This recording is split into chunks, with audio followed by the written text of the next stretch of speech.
Pergunta que move o nosso coração e que deveria mover: quem é Jesus para cada um de nós? O que ele significa de fato na nossa vida, aquilo que ele faz, o sentido que ele traz, o propósito, o significado tão profundo na nossa história. Quem é Jesus para nós? E a partir do texto de Mateus 16, nós conversamos um pouco aqui e ouvimos a voz do Senhor nos mostrando que a igreja do Senhor Jesus é aquela que recebeu a autoridade dele, as chaves do reino dos céus. Recebeu dele uma missão gloriosa e grandiosa de fazer e proclamar, à medida que nós vivemos, a nossa essência é a vida do reino, transmitindo essa verdade e aquilo que Deus faz no nosso coração. Dando continuidade a essa temática, hoje eu quero iniciar com vocês, irmãos, uma nova série de mensagens, mais curta que a de Efésios, que durou 6 meses. Mas agora nós vamos conversar um pouquinho sobre essa missão, a missão que envolve a nossa vida, a missão que envolve o nosso coração, a missão que envolve as nossas mãos, os nossos pés enquanto cristãos. Quem nós somos? Uma vez que respondemos quem Jesus é para nós. Quem nós somos uma vez que Ele está operando no nosso coração e transformando a nossa vida dia após dia. Qual é a nossa missão? Para isso eu quero convidar os irmãos a abrir a sua Bíblia em Mateus capítulo 28. Nós leremos hoje do versículo 16 ao versículo 20. E nós vamos refletir um pouco na palavra do Senhor, aprendendo que fazer discípulos é a grande missão da igreja, a missão que Deus entregou para cada um de nós, a missão que Deus entregou para o seu povo. Mateus capítulo 28, do versículo 16 ao versículo 20.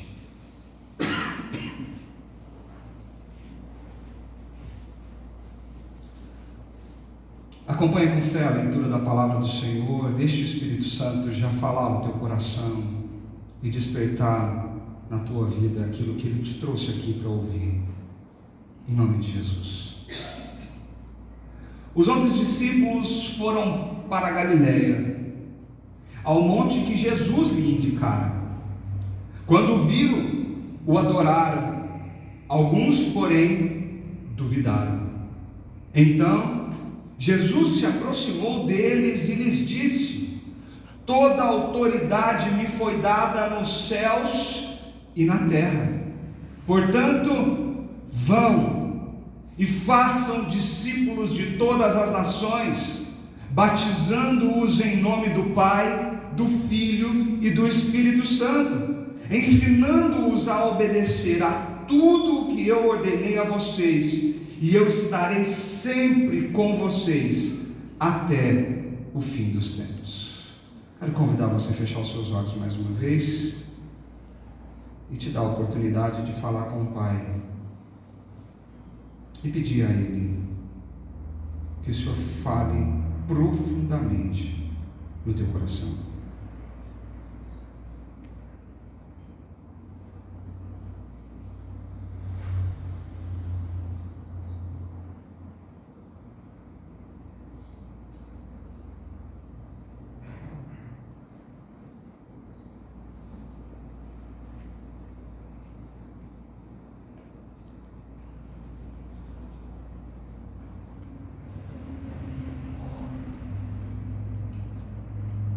Fale com o nosso Senhor. Nós queremos ouvir a tua voz. Que o Senhor cancele todas as nossas distrações, para que o nosso foco seja concentrado somente no Senhor. Que nós possamos ouvir aquilo que o Senhor tem para nos dizer, nos orientar, nos instruir. Que nós possamos nos render aquilo que o Senhor está fazendo, transformando o nosso caráter, a nossa vida.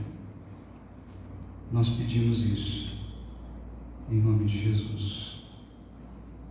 Amém.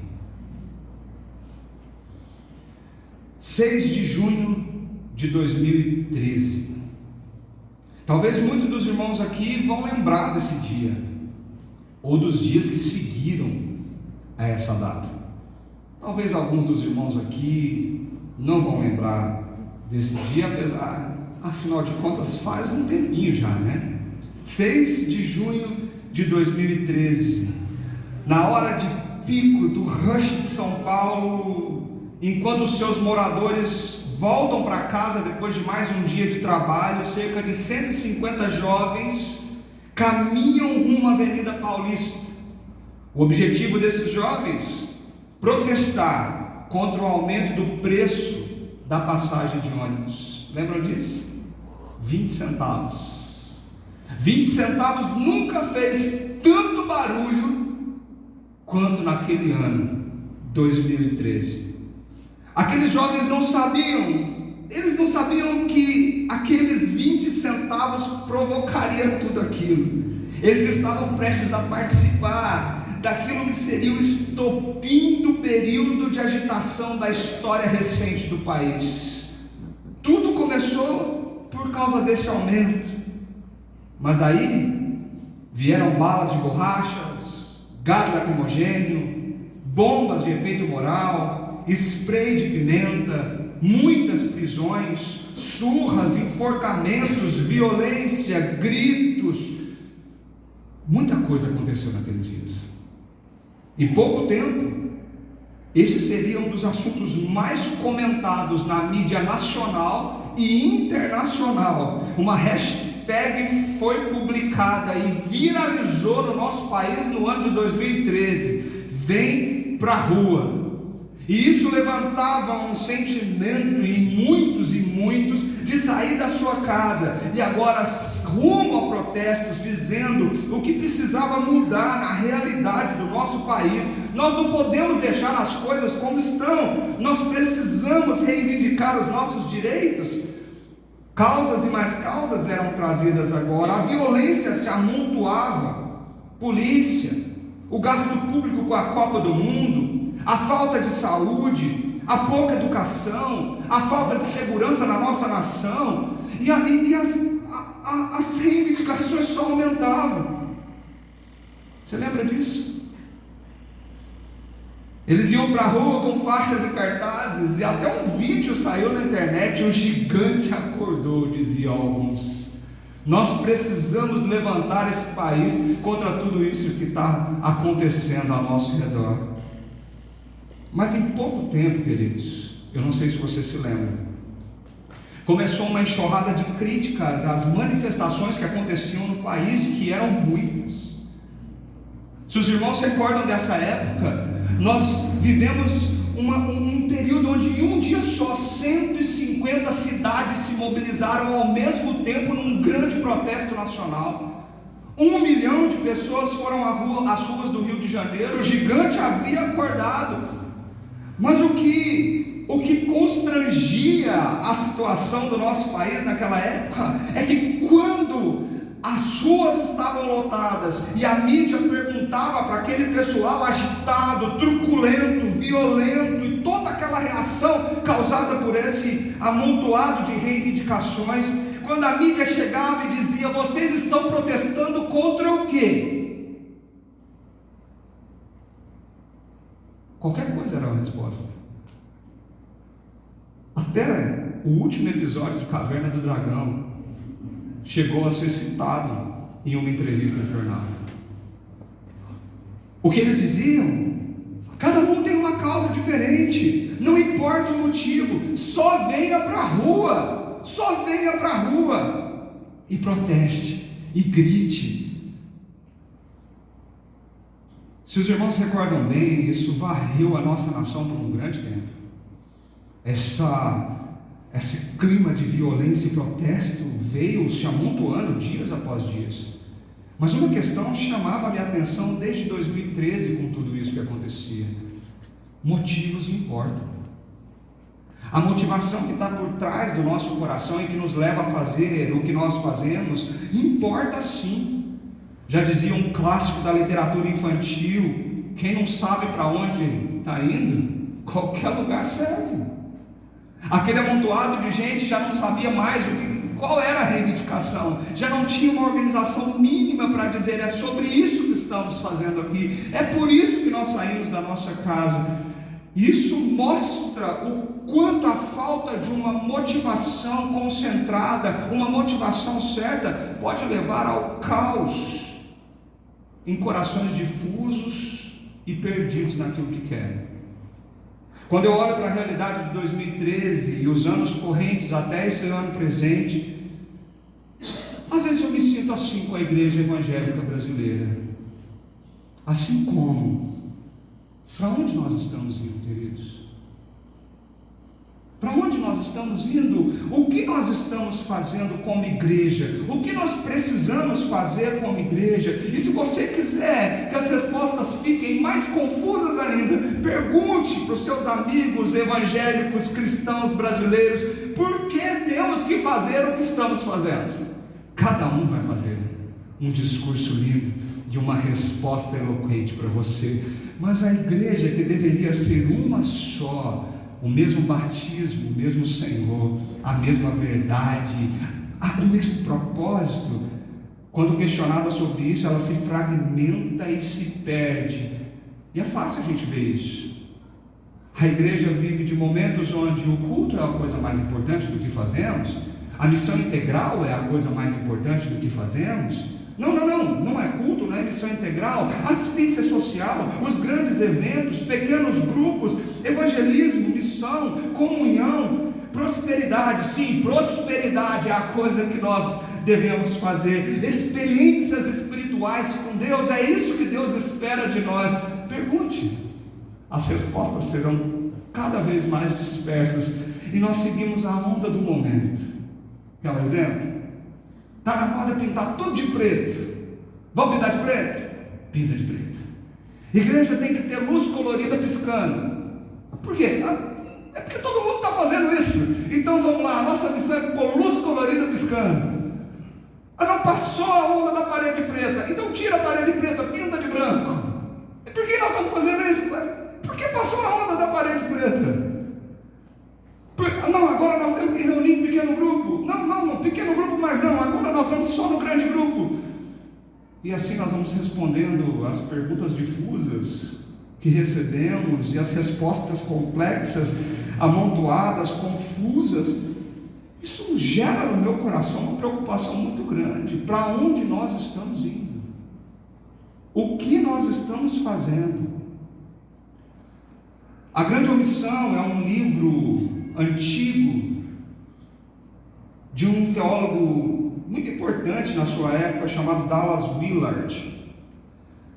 Ele escreveu esse livro fazendo uma crítica profunda à igreja contemporânea, porque a igreja contemporânea perdeu a essência da sua missão, e ao invés de viver a grande missão para a qual foi designada, agora vivemos a grande omissão daquilo que Jesus designou para as nossas mãos, para aquilo que Ele colocou como a missão mais importante, central, que todos nós precisamos absorver e entender, que é para lá que Jesus está nos mandando, é isso que Ele pede de nós. Dallas Willard, no seu livro, ele fala que a igreja abandonou o discipulado por um movimento substituto, onde a ênfase exclusiva cai na conversão superficial. Você já ouviu isso? Você já viu isso em algum momento? Você quer aceitar Jesus? Levante uma das suas mãos, você será salvo. Você quer aceitar Jesus? Sai do teu lugar, vem aqui à frente, repita comigo essa oração. Você já ouviu isso? A igreja começou a crescer, números começaram a aumentar, a importância agora se voltou para isso, atrair novos membros, multiplicar conversões, mas membros que não ficavam, membros que não permaneciam, pessoas que ora estavam de joelhos convertendo-se ao Senhor Jesus ao repetir uma oração, e ora já não estavam mais conosco, porque alguma decepção tirou toda aquela euforia e aquela alegria do seu coração.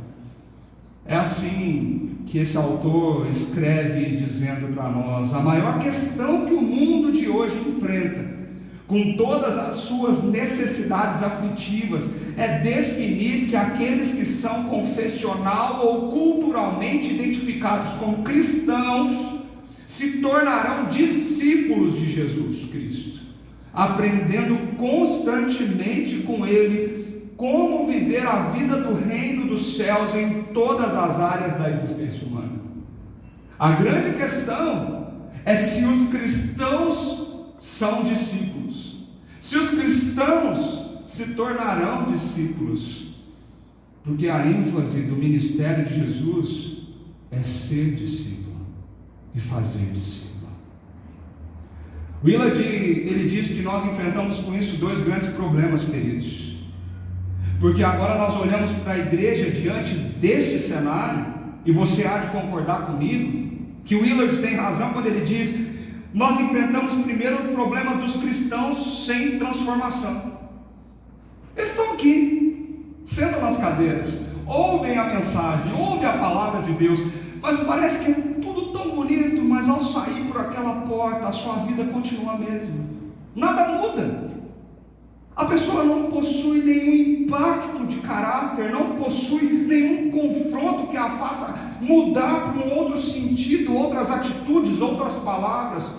Quando o discipulado é jogado de lado e quando a superficialidade da conversão é valorizada na igreja, o que sobra? Homens e mulheres que se dizem cristãos, mas nunca tiveram a sua vida transformada de fato por Jesus Cristo, talvez porque nunca o conheceram e nunca tiveram um relacionamento com Ele. Willard ainda fala que um segundo grande problema são aqueles que possuem, por muito estar dentro da igreja, por muito tempo, possuem uma desconexão entre a fé e a prática daquilo que ouve e vive. Eu estou na igreja há anos, pastor, mas parece que tudo aquilo que a gente escuta nunca transformou a vida daquela pessoa, de forma de pegar isso aqui e não usar esse livro como um mero instrumento de discussão teológica, mas usá-lo como uma instrução de fé e prática para a nossa vida. Cristãos no RG, no CPF, no IBGE, mas na vida prática não. Quando eu saio por aquela porta, eu volto a ser o que eu sempre fui. Quando eu saio daqui, eu posso mentir, eu posso voltar às minhas vias de corrupção, eu posso voltar às minhas falhas de caráter, aos meus desejos enganados, aquilo que eu construí durante toda a vida. Porque ir à igreja é bom, sentar nessa cadeira é bom, mas a minha vida daqui para fora é outro assunto. Queridos, há algum tempo Deus tem incomodado meu coração sobre esse tema e esse assunto. Pastor David é prova disso, de como eu tenho falado, conversado e dito essas coisas constantemente sobre a minha preocupação para que a igreja considere ou reconsidere a sua missão principal. Se eu perguntar essa noite para você, querido, qual é a missão da igreja, o que você me responderia? Será que responderíamos a mesma coisa? Mas se por um acaso todos, depois de lermos esse texto, respondemos a mesma coisa, a segunda pergunta é inevitável: nós estamos vivendo essa missão? Nós estamos vivendo assim? O estilo de vida de Jesus Cristo, do vem e me segue, vem e vê, vem e experimenta, vem fazer parte desse grande reino, é o estilo da nossa vida. É isso que nós vivemos todos os dias. Pensa comigo. Quando você está conversando com seus amigos cristãos de outras igrejas, talvez, pastor, tem muito dessas conversinhas. Aí de repente pergunta assim: e a igreja? Como está lá? Aí geralmente a gente escuta assim, né, Silvinho? Tá boa. Tá boa por quê? Ah, está crescendo, não tem mais lugar para o povo sentar, né? Tem muita gente lá. E a gente começa a entender que igreja que está crescendo é uma igreja que está aumentando em número. mas será que isso é efetivo em aumento de discípulos? Na semana passada nós vimos aqui que no meio dessa multidão, sim, possuem discípulos de Jesus, mas no meio da multidão possuem somente aqueles que são multidão. É interessante pensarmos sobre isso, gente, porque é muito claro nas Escrituras que a missão da igreja dada por Jesus Cristo é algo muito forte e muito direcionado por Ele. Ele disse à igreja nascente, nesse texto que nós lemos: vão e façam discípulos. Vão e façam discípulos. Nós precisamos alinhar os nossos corações à grande missão que foi dada à igreja, porque senão qualquer lugar serve, porque senão qualquer reivindicação serve, porque senão nós estaremos perdidos, vagando, cada um fazendo o seu gosto a sua missão, e não a missão que Jesus nos entregou e confiou a cada um de nós. Quando nós lemos Mateus capítulo 28, esse texto é muito conhecido por muitos irmãos aqui, talvez você nunca escutou, mas esse texto é um texto emblemático. Nós chegamos no final do Evangelho de Mateus, o último capítulo, e se você conseguir fazer como eu gosto de fazer com a Bíblia, de pegar a nossa mente e imaginar a cena, você consegue ler já nos primeiros versículos do capítulo 28 de Mateus que alguma coisa está acontecendo ali. Jesus foi descido da cruz, colocado no sepulcro, a pedra foi rolada, e o texto de Mateus 28 começa com aquelas mulheres chegando naquele lugar, e quando elas chegam naquele lugar, o chão treme, a pedra é rolada, e agora elas olham para dentro daquele sepulcro, e o que elas enxergam como um aspecto de relâmpago, uma voz que sai lá de dentro, mas é um anjo dizendo para elas assim: o Jesus que vocês estão procurando não está aqui, porque Ele ressuscitou. Então vá, diga aos seus irmãos que Ele não está aqui, que Ele ressuscitou. Diga a eles para ir para Galileia, lá vocês o verão. O capítulo continua e uma trama está sendo armada. Os guardas assustados, os judeus totalmente indecisos começam a dizer: falem que roubaram o corpo dele. E a cena volta de novo para os discípulos. Agora eles estão caminhando, eles estão indo, eles estão obedecendo, eles estão indo até aquele monte, o monte na Galileia. Eles se deslocam, sobem aquele monte. Quanto tempo isso levou? O texto não fala. Quanto foi difícil essa viagem? Também não fala. O fato é que eles tiveram que sair, tiveram que subir aquele monte. Você imagina o que passava no coração deles? Você imagina a esperança, a expectativa? Ele disse: vai, nós vamos encontrar Ele lá, Ele ressuscitou. Como que será esse encontro? O que vai acontecer com a gente? Esse texto é lindo, gente. Eu imagino se nós pudéssemos ter uma experiência como essa, isso marcaria definitivamente a nossa vida para todo sempre. Vai até a Galileia, Ele está esperando vocês. Quando vocês chegarem lá, é Ele que vocês vão ver, é Ele que vocês vão poder tocar, abraçar, é Ele que vocês vão poder dar aquele abraço gostoso e dizer: o Senhor ressuscitou, é o Senhor, é o Senhor. Esse texto me chama a atenção para algumas coisas que eu queria compartilhar com vocês. A primeira delas é algo curioso, mas tão impressionante, que deveria marcar o nosso coração essa noite. Para quem foi dada essa grande missão? Essa é a pergunta. Para quem foi dada essa grande missão? Olha o que está escrito no versículo 16 e no versículo 17. Os 11 discípulos foram para Galileia, ao monte que Jesus lhe indicara. Quando viram, o adoraram. Alguns, porém, duvidaram. Parece meio óbvio, não parece? O texto é muito claro. Os 11 discípulos foram para onde? Galileia. E esse detalhe não pode passar em branco, porque ali naquele monte, ali naquele lugar, Galileia é um lugar emblemático para esse momento da história. Ali o ministério de Jesus tem o início, trazendo a esperança do reino. Na Galileia dos gentios é onde o desfecho desse ministério é escolhido pelo próprio Cristo, para que a grande comissão, a grande missão da igreja seja dada. É o cenário perfeito para que Jesus ressurreto fosse revelado aos seus discípulos e o envio deles acontecessem, para que a continuidade entre o ministério de Jesus e a missão da igreja acontecesse, não enclausurada dentro das portas de Jerusalém, mas agora fora de Jerusalém, na Galileia dos gentios. O reino não chegou para os judeus somente, o reino chegou para os gentios, o reino chegou para todos aqueles que creem. E é essa a mensagem que esse cenário nos passa. Mas para quem essa missão foi dada? Parece óbvio. Os 11 discípulos foram para Galileia. 11 discípulos.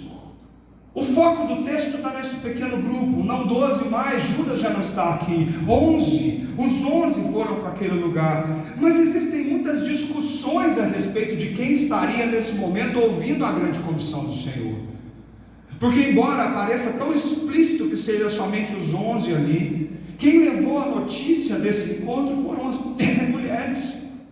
No versículo 10 do capítulo 28, elas recebem do anjo uma ordem dizendo: vão dizer aos discípulos que estão reunidos para encontrar Jesus na Galileia. Quando nós lemos no Evangelho de Lucas a descrição desse momento, aquelas mulheres chegam e estavam ali reunidos não somente os 11, mas vários discípulos de Jesus esperando o que haveria de acontecer. Quando nós olhamos então para o versículo 17, vemos que quando eles chegaram e viram o mestre, eles se colocam de joelhos e o adoram. Parece uma frase contundente que veio aqui ser levantada nesse texto, mas alguns, porém, duvidaram. Existe uma linha de interpretação que fala que nesse momento não só os 11 discípulos estavam ali, mas se você ler 1 Coríntios capítulo 15, você vai ver um texto onde Paulo diz que depois de Jesus aparecer a Pedro e mais tarde aos 12, ele apareceu a mais de 500 irmãos de uma só vez, a maioria deles ainda que vive. Existem alguns que acreditam que esse foi o momento dos 500, um grupo grande que recebeu a promessa de Jesus, a missão de Jesus. Mas queridos, independente de quem estava lá, se eram os 11 ou se eram os 500, eu queria te chamar a atenção para duas coisas aqui muito importantes. E isso sim pode mudar toda a nossa visão do que significa ser um discípulo em missão com Jesus. A primeira delas é que no meio da adoração dos discípulos, independente se eram 11 ou muito mais que 11, ainda se encontrava o medo, a dúvida, a hesitação. Eles ainda não estavam totalmente prontos, eles eram imperfeitos, como você, como eu. Não eram homens completamente perfeitos e capacitados para aquela missão. Eles não estavam prontos, existia hesitação, existia dúvida. Eles estavam vivendo uma avalanche de coisas naqueles dias. O rei, o Messias foi crucificado, ele foi para o sepulcro, agora ressuscitou. Os judeus estão eufóricos, o império está bravo. De repente se encontram com o mestre. Mas para mim fica muito evidente aqui essa mensagem tão linda, de que Jesus, ele resolve dar a grande missão da igreja e entregá-la a homens imperfeitos, limitados, com o coração até mesmo duvidoso. Mas é a nós que ele entrega essa missão. Quantas vezes eu escuto assim: pastor, eu não estou pronto, pastor, eu não sei o suficiente, pastor, eu não consigo, pastor, tem gente melhor do que eu para fazer isso, pastor, eu não sirvo para isso. Nenhum de nós servimos, queridos. Nenhum de nós estamos completamente prontos. Nenhum de nós somos perfeitos o bastante para dar conta pelas nossas mãos, as nossas habilidades a cumprir essa missão que Cristo nos colocou. Nenhum de nós, porque são por os improváveis, os imperfeitos, os pecadores redimidos, aqueles limitados, aqueles incompletos, que Jesus Cristo resolveu entregar a missão da igreja para mim e para você. Não existe desculpa diante desse cenário, porque não é sobre a minha habilidade, não é sobre o quanto de teologia eu sei, não é o quanto de Bíblia eu já li na minha vida, não é sobre a minha dicção, nem a forma que eu consigo ensinar ninguém, não é sobre isso a missão da igreja, mas a missão da igreja é a capacitação do Espírito Santo para que nós possamos viver e fazer o que Jesus fez. Quando eu olho para esse texto, eu vejo medo, eu vejo insegurança, eu vejo a dúvida no meio da adoração, porque é exatamente assim que nós estamos. Mas mesmo assim, Ele entregou essa missão para essa igreja. E uma segunda verdade que eu olho para esses versículos e salta aos meus olhos, é que como Ele deu essa missão a homens imperfeitos, a primeira coisa que Jesus disse para esses homens imperfeitos é: saiam deste lugar e vão para Galiléia. Vocês percebem que para encontrar com Jesus foi necessário um movimento daqueles discípulos para o encontro acontecer? Foi preciso um movimento de obediência para estar com eles. E essa é uma grande verdade para mim nesse texto, porque a grande comissão é entregue para discípulos que estão dispostos e comprometidos em estar com Cristo na obediência e adoração. Se Ele diz levanta e vai, eu levanto e vou. Se Ele diz eu vou te encontrar aqui, eu vou lá encontrar e estar com Ele. São homens e mulheres que, entendendo quem Ele é, estão dispostos a renunciar a si mesmo para obedecer aquilo que Ele tem para mim e para você. Renunciar à agenda, renunciar a prioridades, renunciar a muitas coisas que ocupam o topo da nossa lista na nossa vida, para que a obediência ao Senhor esteja vinculada a esse desejo de estar com Ele, de se relacionar com Ele. Os 11 foram para Galiléia em obediência ao Senhor.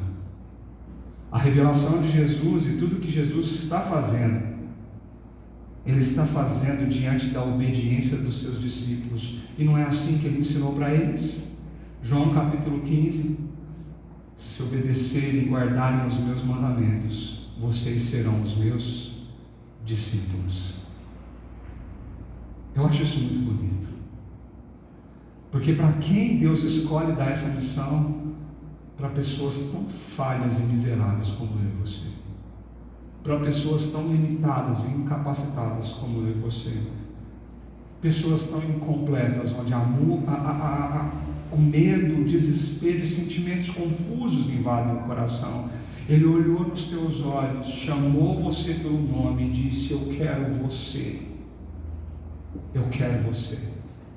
E muitos de nós até hoje ainda falam: Senhor, eu não consigo, eu não posso, eu não tenho habilidade para isso, eu não posso encarar um desafio tão grande. E Jesus continua dizendo: é você que eu salvei, é você que eu chamei, é por você que eu derramei o meu sangue, é por você que eu venci a morte, é por você, para que você assuma a grande responsabilidade do que significa ser igreja, ao ir e fazer discípulo. Mas uma segunda pergunta vem à minha mente quando eu leio esse texto também: mas qual era a motivação que nos leva e nos impulsiona para essa missão tão grande, tão gloriosa? Olha o versículo 18. A cena aos nossos olhos até parece estranha ao soar das palavras de Jesus. Porque Jesus agora então, depois da adoração dos discípulos e da sua obediência, Jesus se aproxima deles e diz para eles o seguinte: toda autoridade me foi dada nos céus e na terra. Eu não sei se você consegue acompanhar o clima que aquele momento envolvia. Aqueles discípulos correram para Galiléia porque talvez agora entenderam: o Messias ressuscitou. É agora que ele senta no trono. Lembra a linhagem de Davi? Lembra o rei que nunca vai parar de reinar? Lembra o Messias que chegou? Ele morreu, mas ele ressuscitou. E este é o momento que o Messias assume o poder, tira César do trono do Império Romano, coloca o povo dele reinando para sempre. Pronto! O Messias vai resolver os nossos problemas, o Messias vai resolver tudo. O coração está fervendo, esperando Jesus, dizendo: eu estou aqui, eu sou esse cara, eu sou o Senhor, eu sou o rei. Eu vou reinar, como foi prometido para vocês. E o texto olha e mostra Jesus dizendo para eles assim: escutem, discípulos, escutem, amigos, olhem para mim e aprendam quem eu sou. Ele diz: toda a autoridade me foi dada nos céus e na terra. Uma frase tão simples, mas que é o cumprimento de uma grande profecia. Daniel capítulo 7, versículo 14. Eu acho lindo esse texto, gente. Daniel, depois de uma visão, ele escreve no seu livro, nesse texto, algo que deveria arrancar tremores no nosso corpo. Porque ele diz assim no versículo 14: e foi-lhe dado o domínio e a honra, o reino, para que todos os povos, nações e línguas o servissem. O seu domínio é um domínio eterno, que não passará, e o seu reino tal, que não será destruído. A profecia foi cumprida, Jesus se posiciona, Jesus chega diante dos seus amigos e diz: toda a autoridade me foi dada. O que era limitado naquele corpo humano, lembra de Filipenses 2? Ele se esvazia da sua glória. Ele é um Deus que criou o mundo com a palavra e agora é obrigado a aprender a falar. O Deus que fez tudo com as suas próprias mãos e veio se esvaziando da sua glória para aprender a andar, cair, ralar o joelho, levantar. Ele teve que aprender a comer, aprender a falar, aprender a correr. Esse Deus tão gracioso é o cumprimento da profecia de Daniel, com aquele corpo ressurreto, agora sem limitações. Ele diz: eu sou o rei. Toda a autoridade me foi dada nos céus e na terra. Irmãos, a missão da igreja não está ancorada nos nossos desejos de sucesso e crescimento. A missão da igreja está fundamentada nesta frase: nós vamos porque toda a autoridade foi dada ao Rei Jesus Cristo. Nós vamos porque aquele que sustenta todo o cosmos na palma da sua mão é o que olhou nos olhos e na nossa alma e disse: vão. Agora eu envio vocês, eu estou enviando vocês, porque vocês precisam entender que toda a autoridade do meu reino, o governo, o poder, a completa, universal e soberana autoridade total sobre tudo e todos está sobre mim. Isso deveria gerar no nosso coração algo tão gostoso, porque aquele que nos manda a ser igreja e viver a igreja é aquele que criou todas as coisas que existem, aquele que é a consumação de tudo. Ele é a imagem do Deus invisível, o primogênito sobre toda a criação, pois nele foram criadas todas as coisas dos céus e na terra, as visíveis e as invisíveis, sejam tronos ou soberanias, poderes ou autoridades, todas as coisas foram criadas por Ele e para Ele. Ele é antes de todas as coisas e nele tudo subsiste. Ele é a cabeça do corpo que é a igreja, é o princípio e o primogênito dentre os mortos, para que em tudo tenha supremacia, pois foi do agrado de Deus que nele habitasse toda a plenitude, por meio dele reconciliasse consigo todas as coisas, tanto as que estão na terra quanto as que estão no céu, estabelecendo pelo seu sangue a paz, o sangue derramado na cruz. Esse rei olhou para mim e para você e disse: vão. Mas não baseia-se nos nossos desejos, não baseia-se nas nossas vontades, não se baseia nos nossos anseios de que esses bancos se encham, ou que aquele amigo ou aquela amiga se converta. A nossa missão não se baseia em nós, a nossa missão é centralizada nele. Ele é o rei que governa, ele faz, e não existe absolutamente nada que foge ao seu governo. Como eu disse na liturgia do culto, eu não sei como você entrou aqui hoje, eu não sei como você chegou aqui, mas a igreja precisa aprender a olhar para Jesus como ele nos ensinou para olhar para ele. Jesus, ele disse para aqueles discípulos: se vocês querem entender o cerne da missão que eu tenho para vocês, o primeiro movimento é vocês olharem para mim na perspectiva de quem realmente eu sou. Eu não sou o Messias político que talvez vocês estão esperando. Eu não sou o Salvador que vai encharcar a tua carteira de dinheiro e te dar prosperidade. Eu não sou aquele gênio da lâmpada que vai satisfazer os teus desejos mais profundos. Eu sou o rei da linhagem de Davi, o cumprimento da profecia, aquele que tem toda a autoridade, poder e domínio sobre tudo e sobre todos. Esse é Jesus Cristo, gente. Não existe absolutamente nada que foge do seu poder, e independente do que você está vivendo, isso também está debaixo do domínio, do poder e do governo dele, porque ele reina. Então o nosso desafio é: olhe para Jesus. Olhe para Jesus. Se você está se sentindo fraco, incompleto, com medo, se você se sente incapaz, talvez é porque você está olhando para você. Os teus problemas têm amontoado ao teu redor e você só consegue enxergá-los. O movimento que Jesus ensina os seus discípulos é olhar para Ele.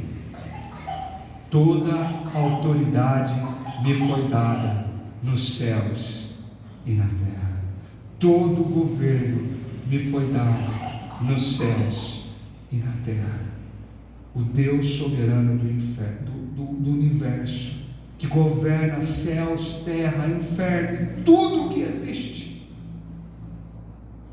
Esse Deus nos chamou para uma missão. Mas qual missão? Eu queria caminhar para o desfecho dessa mensagem vendo a ordem de Jesus para a igreja. Ele diz assim: portanto, vão e façam discípulos. Essa ordem é muito interessante, irmãos. É um versículo extremamente importante e muito discutido nos meios teológicos e acadêmicos. A construção original no grego, ela é fantástica, ela é formidável. E esse versículo começa com um portanto, que o liga à oração anterior. A autoridade foi dada, o poder e o governo foi dado a Jesus Cristo, e baseado nisso, Ele nos deu uma missão. Por isso, nós temos uma missão. E qual é essa missão? Vão e façam discípulos de todas as nações. O cerne desse texto, o cerne dessa missão, a ação aqui está no verbo façam discípulos, discipulai. Essa é a ordem de Jesus para a igreja. Fazer discípulo é o verbo no imperativo dessa oração. Esta é a ordem que Cristo deu para a igreja, a ordem que Ele disse para mim e para você: façam discípulos, essa é a missão, façam o que eu ensinei para vocês, convivam com eles, ensinem eles, mostrem o que é ser discípulo e viver com Cristo. Viva a sua vida, dê o seu exemplo, dê o seu testemunho e façam, ensinem pessoas a serem discípulos de Jesus à medida que vocês vivem e vão. O imperativo está nesse verbo discipular. Os outros verbos, como batizando e ensinando, são verbos acessórios que estão ligados a esse verbo central. O ensinando, batizando, são verbos que nos mostram como isso é feito, e nós vamos tratar disso nos próximos domingos. Mas eu queria chamar a sua atenção para o verbo vão. Por muito tempo, esse verbo foi explorado como a ênfase desse texto: ir. Muitas missões internacionais, transculturais, foram traçadas, centradas como o vão sendo o imperativo desse texto. Não, o vão aqui é um particípio de circunstância atendente. Olha que bonito isso, né? Vou repetir. É um particípio de circunstância atendente. O que significa isso? A ordem de Jesus é: façam discípulos. Mas existe uma ação que está completamente ligada a essa ordem, e que para que você obedeça a essa ordem central, você precisa realizar essa ação. A circunstância precisa acontecer para que a ordem seja obedecida. E qual é a circunstância? Jesus não mandou você vir na igreja para consumir pregação. Jesus não mandou você vir na igreja para ser um espectador daquilo que Ele está fazendo. Jesus disse: se mova, saia do teu lugar, saia da zona de conforto que você se coloca para te proteger, saia desse cenáculo fechado e vá para o monte da Galileia. Você precisa se mover para que você obedeça à grande missão do fazer discípulos. Sabe qual é o nosso problema, gente? Nós estamos tão acostumados com essa palavrinha conforto, e nós queremos tanto ser servidos que nós esquecemos das próprias palavras do Senhor Jesus. Eu não vim para ser servido, eu vim para servir e dar a minha vida em resgate de muitos. Jesus disse: como eu fiz, façam vocês. Jesus não parava no lugar, Jesus se movimentava, Jesus chamava pessoas, Jesus tocava nas pessoas, Jesus abraçava aqueles que ninguém queria abraçar, Jesus se movia quando estava cansado, Jesus se movia quando estava disposto, Jesus comia com aquelas pessoas, alimentava elas, Jesus olhava nos olhos, manifestava compaixão, ensinava o que era amar, de verdade, no sério do que Deus criou sobre esse verbo. Jesus nos mostrou o que deveríamos fazer, mas nunca Jesus disse que deveríamos ser passivos nessa missão. Ele disse: levante do teu lugar e vá. Ele te enviou para um escritório, para um hospital, para uma escola, para a tua empresa, para o teu bairro, para o teu prédio. Não foi para você ter conforto, porque o sério do discipulado é renúncia. É você estar disposto intencionalmente a fazer alguma coisa. Sabe qual é o problema que Dallas Willard fala para nós, que a igreja tem sofrido? Nós queremos consumir e voltar para casa, para o nosso cantinho seguro, onde ninguém vai nos questionar, ninguém vai nos perguntar nada, onde eu posso ser eu mesmo e não preciso fazer nada. Obedecer à missão de Jesus vai exigir tudo de nós, porque quando você entrar no seu ambiente de trabalho, você não deixa a missão de lado, você continua indo e fazendo discípulos, mas você precisa se mover. O primeiro choque de realidade quando eu vejo esse texto é que existe uma necessidade de um movimento intencional da nossa parte para obedecer à missão de Cristo. E se continuarmos nessa paralisia que nós nos encontramos, nós estaremos continuando no nosso pecado da omissão diante daquilo que Deus nos disse para fazer.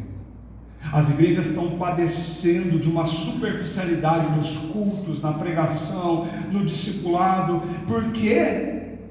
Porque nós estamos sentados, porque nós não estamos dispostos, porque nós não queremos sair do nosso lugar, deixar de pensar no nosso umbigo, na nossa vida, para fazer aquilo que Deus nos colocou para fazer.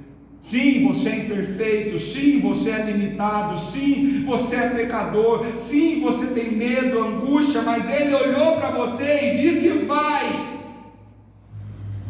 Isso deveria nos mover, porque o Criador dos céus e da terra, que sustenta o universo nas suas mãos, nos deu uma ordem: se mova, se mova. E para onde? E para onde? Nós não precisamos ultrapassar as barreiras transculturais para obedecer esse vai. Se isso for possível, glória a Deus. Se isso for uma realidade para você, que o Senhor o envie e use a tua vida.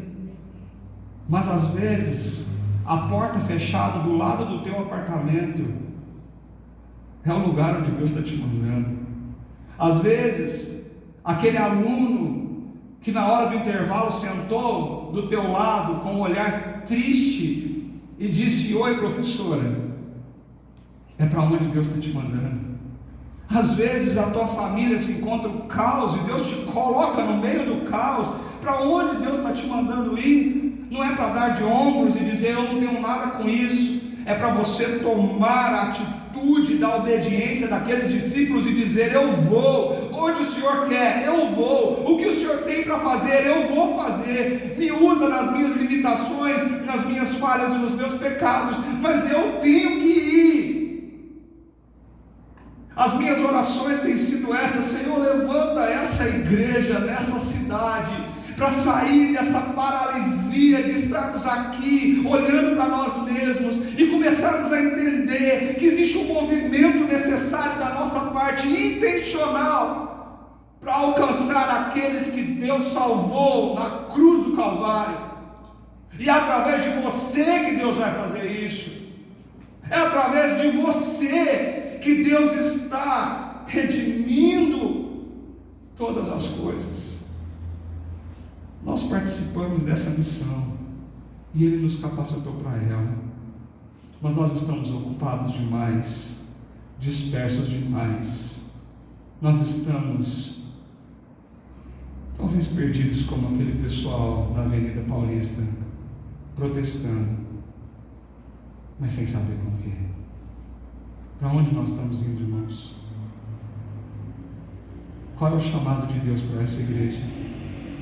Qual é o chamado de Deus para a sua vida? Olhe para Jesus. Toda a autoridade foi dada a Ele nos céus e na terra.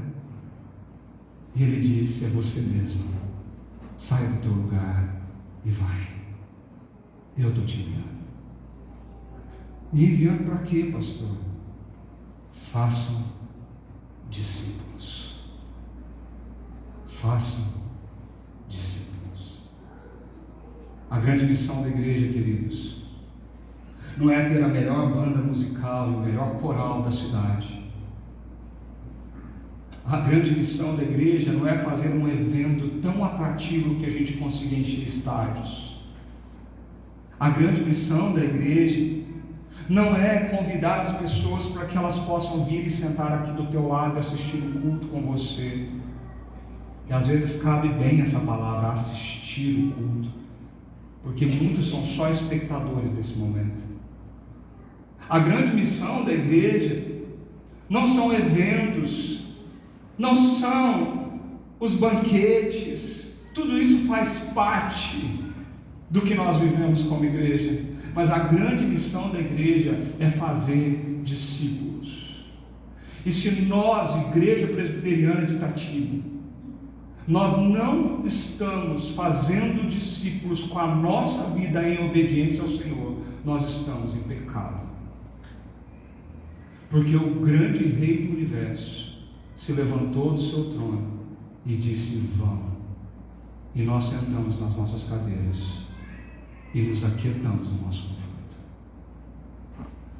A grande opção, ela nos aponta para um grande desafio: entender que Deus está nos chamando para obedecê-lo e ensinar pessoas a serem discípulos de Jesus com a tua vida.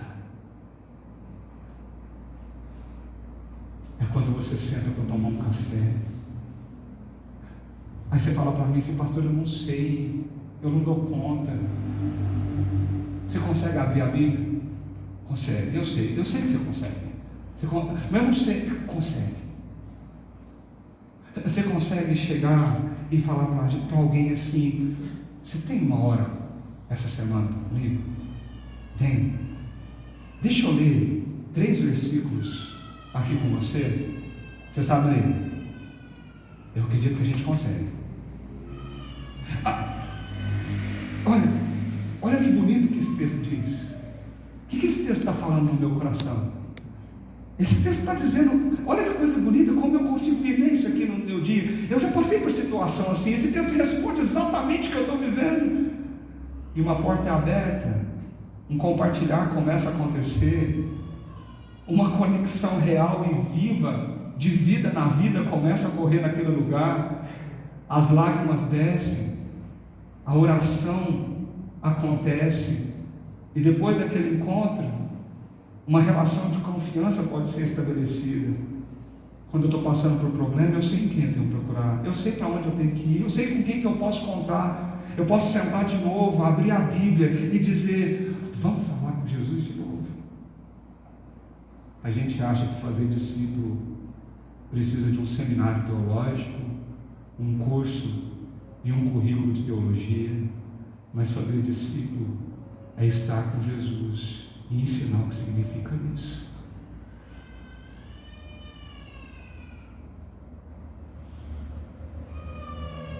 Nós sabemos o que é isso, gente. Estar com Jesus, ser como Ele é, fazer o que Ele faz. Meu grande medo é um dia nós chegarmos diante dEle e percebermos que nós tivemos cultos maravilhosos, pregações fantásticas, nosso tempo estava cheio, mas nós falhamos, porque nós não ensinamos pessoas a ser discípulos de Jesus. E Jesus Cristo não está falando isso para pastores, para mestres e sábios. Ele está dizendo isso para mim e para você, cristão, discípulo.